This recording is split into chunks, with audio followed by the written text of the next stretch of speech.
So today guys, we are talking about Valorant, or Project A as it was previously called. Man, this game has me so hyped. I'm really glad that 5v5 games are kind of back in style, and this game is definitely going to be the one I'd be putting all my money on for the future. Like, if I had to choose one game that's coming out soon that will kind of take over the industry, it's definitely Valorant. So what is this game? Well, as Riot describes it, Valorant is the upcoming tactical shooter developed and published by Riot Games, set in a near future Earth, team up with 4 other players against 5 enemies in a deathmatch. Creativity is your greatest weapon. However, to put some more sense to it, and from what everyone's kind of seen so far, Valorant looks to be a free-to-play 5v5 search and destroy style team-based shooter with character-specific abilities and an ecosystem. It's a bit of a mouthful. It also has a very simplistic art style, which we'll talk about a bit later, and due to this, it should run on most modern systems at 60 to 140 frames per second, according to Riot, and it'll also have 128-tick servers aimed to totally remove peak advantage and supposedly have some unbeatable anti-cheat.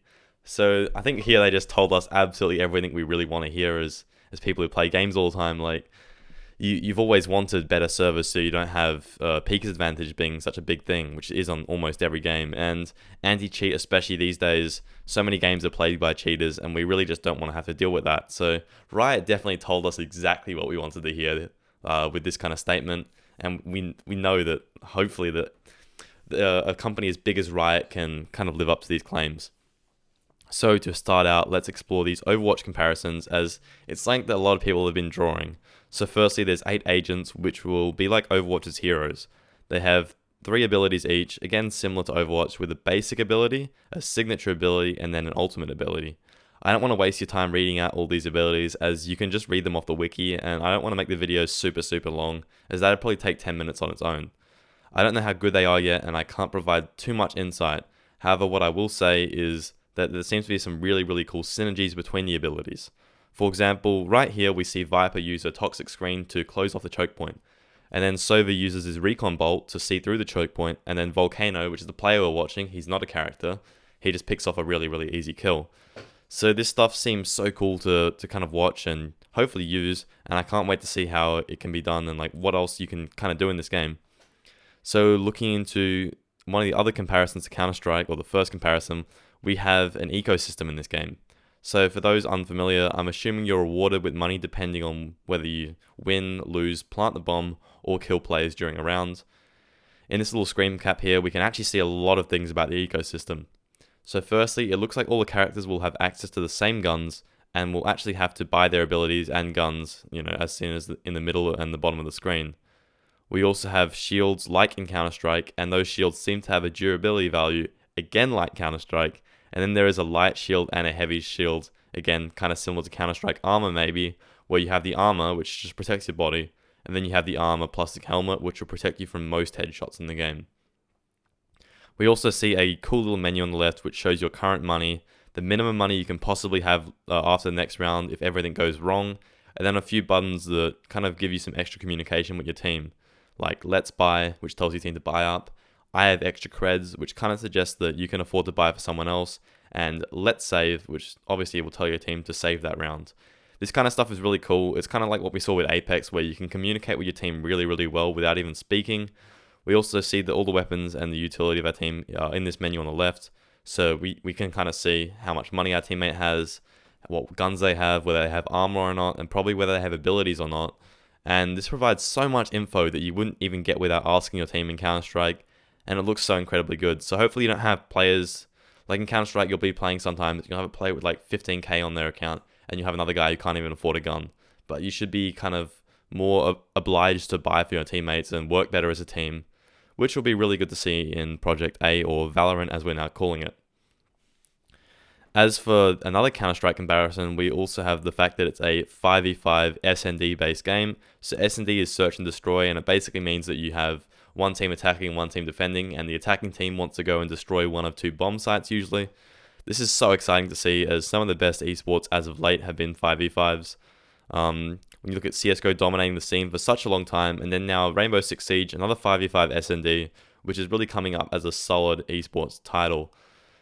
Now, for the art style, I did mention that I wanted to speak about it, and I probably should have put this part at the start of the video, because it's something that's almost controversial at this stage. with how much I like the art style. So a lot of people are complaining about it, saying it's way too simple for a game these days.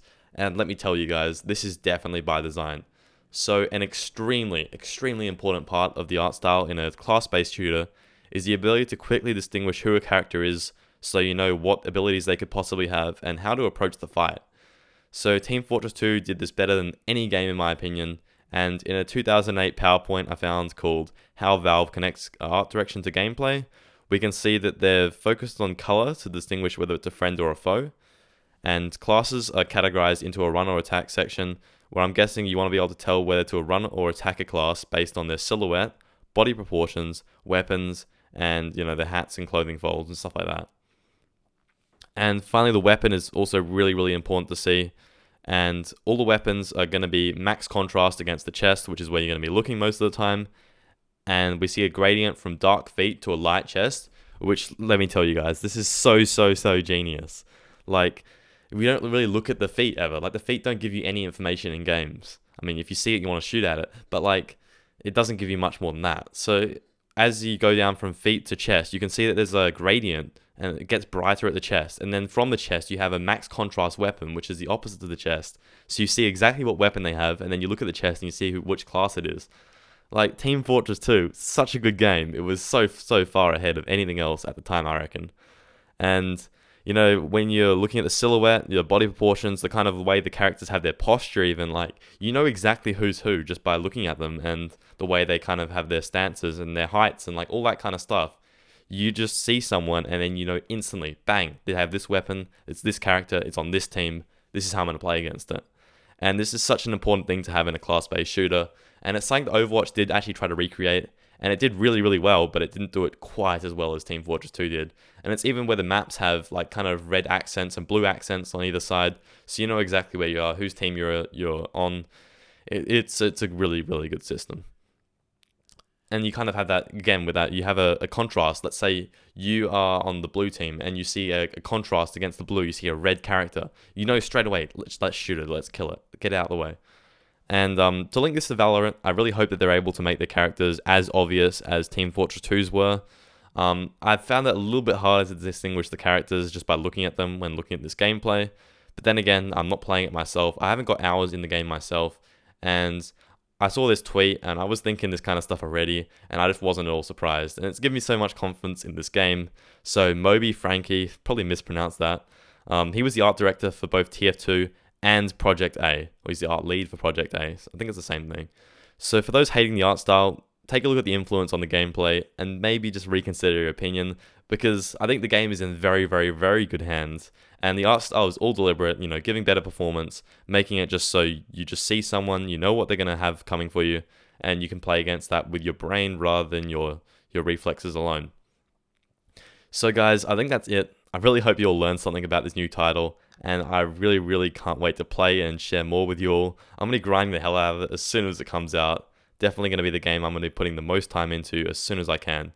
So if you're interested in Valorant, definitely subscribe to the channel, as it's going to be something that I'll be playing from day one.